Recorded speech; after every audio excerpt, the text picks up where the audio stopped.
You are at the boardroom door before the meeting has even begun, and already the mind wants to surrender. The sky outside is clear. The morning is sharp. Your shoes strike the hardwood with a sound that seems louder than it should be. Every chair is filled. Every face is turned or half turned. Papers are already open. Coffee is already cooling. The room has moved without you, and the first impression arrives fast. You are late to authority, late to judgment, late to whatever verdict these people have already formed. But stop there. That is an impression, not a command. The door handle is still in your hand. Before you release it, you have one duty: audit the judgment trying to enter before you do. The event is simple. A senior associate enters a high-stakes boardroom where everyone is already seated. That is all the event can say. It cannot say you are smaller. It cannot say your worth has been reduced. It cannot say the room owns your voice, your posture, your next sentence, or your capacity to act with order. The danger is not the meeting. The danger is assent given too quickly. A sound, a room, a glance, a pause, these are materials. Your ruling faculty decides what they mean. Epictetus would not ask whether the room feels powerful. He would ask whether you have handed power to what is not yours to govern. Do not shrink before the facts are even examined. The first boundary in that room is not between you and the board table. It is between the event and the judgment you are tempted to add to it. Everyone is already seated. That belongs to the event. The meeting has started before your body has fully crossed the doorway. That belongs to the event. The sound of your shoes lands clearly on hardwood. That belongs to the event. A few people look up. A few do not. Someone may keep reading. Someone may pause mid-sentence. Someone may glance at the empty chair as though your arrival is an interruption. All of that belongs to the event. But the claim that you have been diminished does not belong to the event. That is yours. The claim that you are now unsafe in your own position does not belong to the room. That is yours. The claim that the seated people possess authority over your worth, your steadiness, your next word, or your right to stand upright, that is not a fact delivered by the boardroom. That is a judgment formed inside you. This is where Epictetus becomes severe and useful. He does not flatter you. He does not say the room is easy. He does not say reputation means nothing in a career where people remember tone, timing, preparation, and presence. He says something harder: reputation is not yours to govern. Other minds are not yours to govern. The timing of the meeting is not yours to govern. The fact that they are seated before you arrive is not yours to govern. The exact weight they place on your entrance is not yours to govern. What is yours? Your judgment. Your assent. Your intention. Your attention. Your next response. That list is narrow. That is why it is powerful. When the hand touches the door handle, the mind wants to expand its authority into the whole room. It wants to manage every eye, every opinion, every possible interpretation. It wants to revise the past 5 minutes. It wants to make the room approve before you speak. It wants the external world to obey your preference. Let no one notice, let no one judge, let no one think less of me, let this entrance not count. But that is not discipline. That is bargaining with what is not yours. The first act of order is to stop trying to govern the room. Not because the room is unimportant. Because the room is not obedient to your will. You can enter with care. You cannot make them receive you with fairness. You can take your seat without apology in your bones. You cannot control whether someone silently disapproves. You can speak when it is your turn. You cannot guarantee that your first sentence will be praised. You can prepare, listen, answer, correct, and contribute. You cannot own the private judgment forming behind another person's face. So the boundary must be drawn before the meeting draws it for you. Place the event on one side: people seated, door handle, morning light, hardwood, shoes clicking, boardroom pressure. Place your ruling faculty on the other: the meaning you assign, the assent you give, the posture you choose, the sentence you form, the duty you perform. Most disorder begins when these two sides are confused. The mind looks at the seated room and says, "They have power over me." No. They have positions, opinions, titles, memories, expectations, and influence. But power over your faculty of choice is not handed to them unless you give assent to that fiction. This does not mean you act careless. A Stoic does not stumble into a boardroom and pretend consequences do not exist. You still owe the room attention. You still owe the work preparation. You still owe the meeting respect. You still owe your role competent conduct. But you do not owe the room your surrender. There is a difference between responsibility and submission. Responsibility says, "I will govern what is mine." Submission says, the room will decide what I am. The senior associate must know the difference before speaking. Because if you let intimidation decide your first movement, you may lower your eyes when attention is required. You may rush when precision is required. You may over-explain when a clear sentence is enough. You may apologize for existing instead of simply entering and taking your place. The correction is not dramatic. It is exact. Feel the door handle. Name the impression. Separate the room from the judgment. Step forward under your own command. Not loud. Not defensive. Not eager to prove. Ordered. The meeting may be high stakes. The hardwood may make every step sound final. The faces may already be turned toward the work. None of that changes the boundary. The event is not yours. The judgment is. Now look closer at the movement of the mind. The door opens. Your shoes click against the hardwood. Everyone is already seated. That is the first appearance. The room appears to be ahead of you. The faces appear to carry a verdict. The silence appears to mean something. The sound of your own steps appears too loud, almost like an announcement you did not choose to make. This is the impression. An impression is not yet your master. It is the thing presented to you. It arrives quickly, before argument, before reflection, before discipline has had time to stand upright. It says, this is urgent. It says, this is personal. It says, this is dangerous. It says, you are being measured, and you are already behind. But Epictetus would require you to slow the sequence down.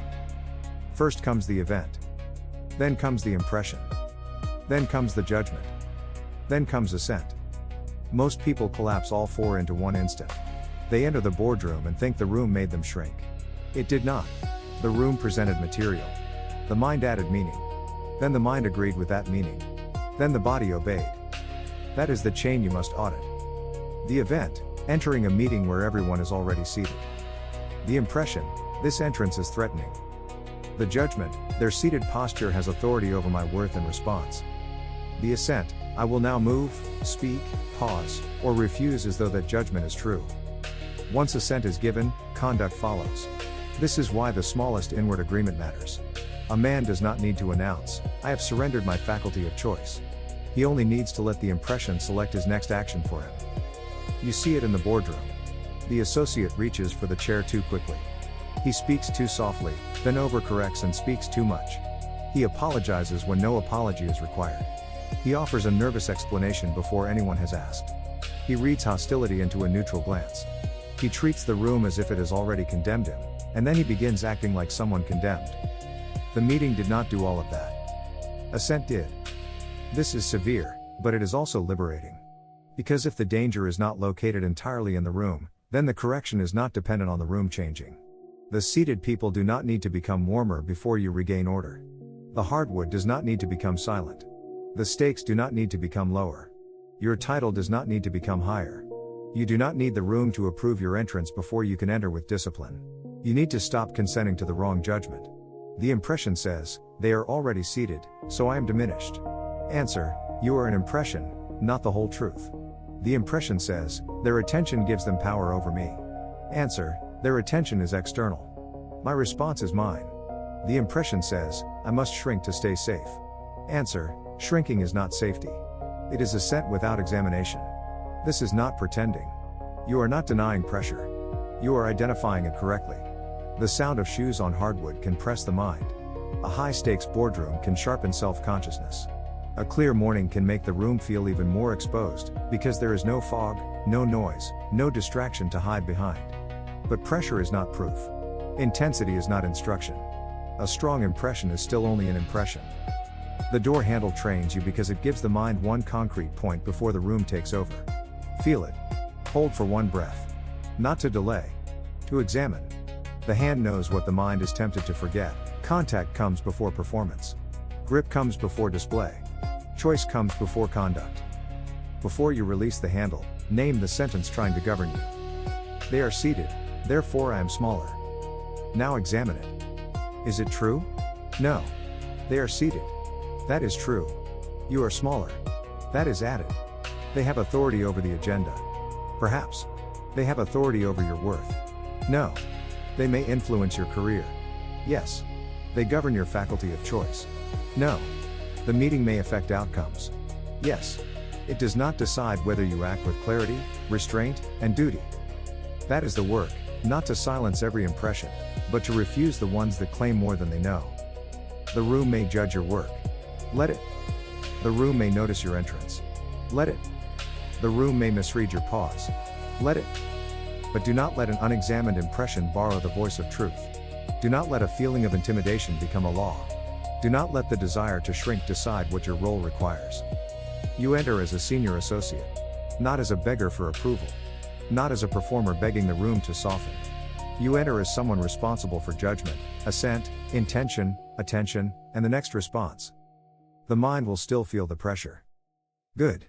Now it has material to govern. Ascesis is not practiced after the pressure is over. It is practiced while the pressure is still touching the hand. The boardroom is not an interruption to discipline. It is the training ground. The door handle is not just hardware. It is the place where the ruling faculty is tested before the body performs for the room. You do not wait until later, sitting in the parking lot, replaying every look and every sentence. You train at the threshold. This is the exercise. Your hand is on the handle. The room is already arranged. The seated people are not waiting for your comfort.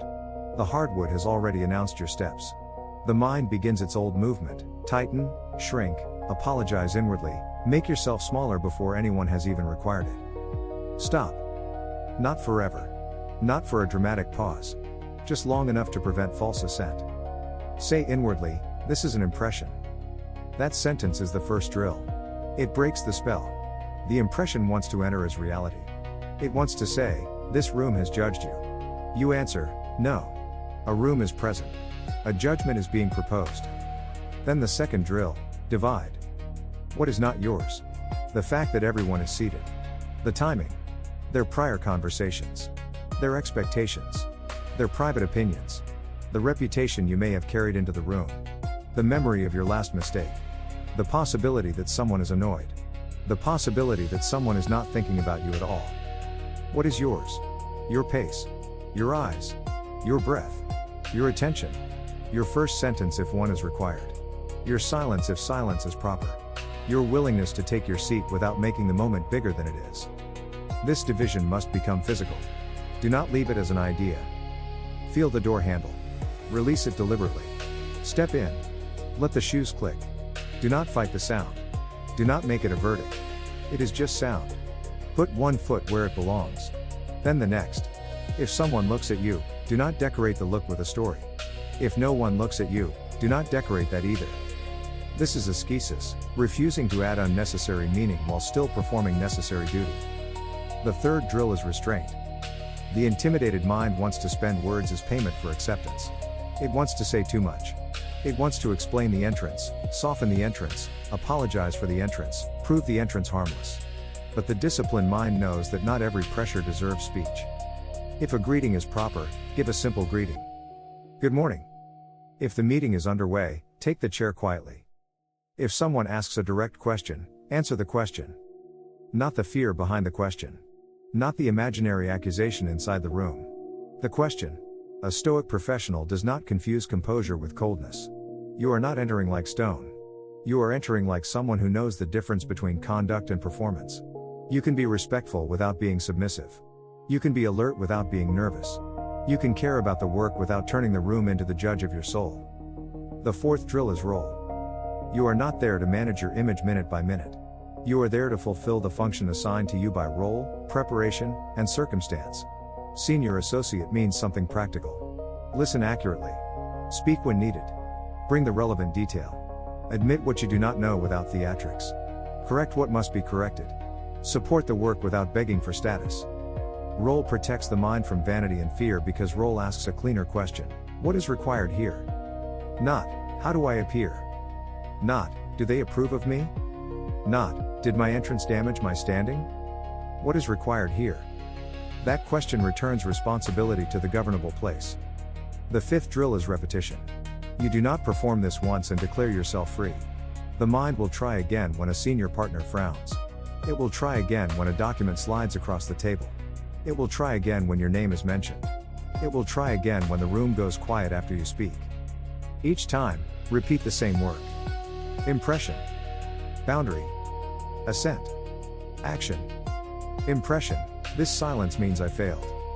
Boundary, their interpretation is not mine to govern. Assent, I will not agree that silence has authority over my worth. Action, return to the question, the document, the duty.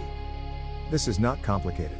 It is demanding because it must be done at full speed, under observation, with reputation in the air. That is why the boardroom matters. It exposes whether your discipline is only a private idea or a usable faculty. The door handle begins the training. The meeting continues it. Every glance offers material. Every sound offers material. Every inward urge to shrink offers material. Use it.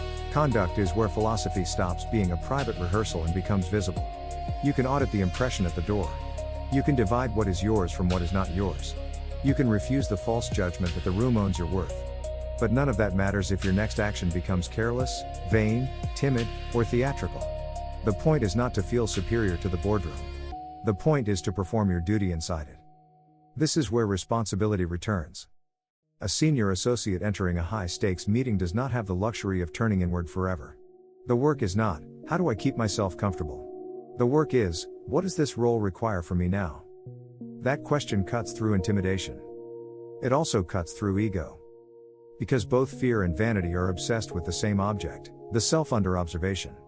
Fear says, they may think less of me. Vanity says, they must think well of me. Stoic responsibility says, my task is to act with reason, justice, steadiness, and care. Those are different masters. If the meeting is already underway, conduct may require quiet entry. Not hidden entry. Not ashamed entry. Quiet entry. You open the door, release the handle, step across the hardwood, and take the available chair with enough calm not to steal attention from the work. You do not make your discomfort the new agenda. If someone acknowledges you, you answer plainly. Good morning. If someone signals for you to sit, you sit. If someone asks for the number, the date, the risk, the summary, or the correction, you give what is needed. You do not rush to prove you belong. You do not wrap one answer in 5 protective explanations. You do not try to purchase safety by sounding impressive. You serve the matter at hand. That is duty. Duty is not passivity. It may require speaking when the room would prefer convenience. It may require saying, that figure needs revision, or the client will ask about that assumption, or I do not have that answer yet, but I can identify the source. Responsibility does not mean controlling how the sentence lands. It means refusing to abandon the sentence when the sentence is required. A frightened associate mistakes approval for duty. He studies faces more than facts. He trims his answer to the nearest expression. He treats a frown as an instruction and a nod as permission to continue existing. His attention scatters across the room, looking for signs of safety. But attention is a tool, not a beggar. Place it where duty requires. On the document. On the question. On the speaker. On the decision being made. On the limit of what you know. On the next governable response. If you made an error, correct it without drama. I need to revise that point. If you do not know, state the limit cleanly. I do not want to guess. I will verify it. If you are challenged, answer the challenge, not the imagined insult. The assumption is based on last quarter's data. The weakness is that it may not capture the recent shift. This is professional courage without performance. It does not need a raised voice. It does not need a cold expression. It does not need inner speeches about dominance. It needs order. The Stoic does not enter the boardroom to win a contest of status. He enters to govern himself while carrying out the work. That means he accepts consequences without handing them the throne. A consequence may follow your words. A judgment may follow your entrance. A reputation may rise or fall over time. These are real matters in a real career. But they are not the ruling faculty. Do not inflate the external above the faculty that chooses. The room can evaluate your work. Let your work be worthy of evaluation. The room can question your preparation. Let your preparation answer. The room can notice your hesitation. Let your next act be steadier. Again and again, responsibility returns to the same narrow field: judgment, assent, intention, attention, and response. Not the whole boardroom. Not every mind at the table. Not the story they may tell later. Your conduct now. The door handle began the lesson. The meeting demands its proof. Freedom in that boardroom does not mean the room approves of you. Freedom means the room no longer governs the part of you that must remain under your command. The seated faces may still be there. The hardwood may still carry the sound of every step. The meeting may still affect your career, your assignments, your reputation, and your next month of work. Stoicism does not ask you to pretend these things are weightless. It asks you to place the weight correctly. The room has weight over outcomes. It does not have rightful authority over your faculty of choice. That distinction is the whole discipline. You may be questioned. Answer with care. You may be overlooked. Keep your attention on duty. You may be corrected. Receive the correction without turning it into a verdict on your worth. You may speak well and still be misunderstood. You may enter calmly and still be judged. You may do the right thing and still lose advantage. These are not reasons to surrender judgment. They are reasons to strengthen it. The audit begins at the door handle, but it does not end there. Every room you enter will offer impressions. Some will come through noise. Some through silence. Some through rank, money, age, memory, or reputation. Each one will ask for assent. Do not give it blindly. Name the impression. Separate the event from the judgment. Return to your role. Choose the next governable action. That is how a person enters without shrinking. That is how conduct becomes freedom. Return to what is yours to govern.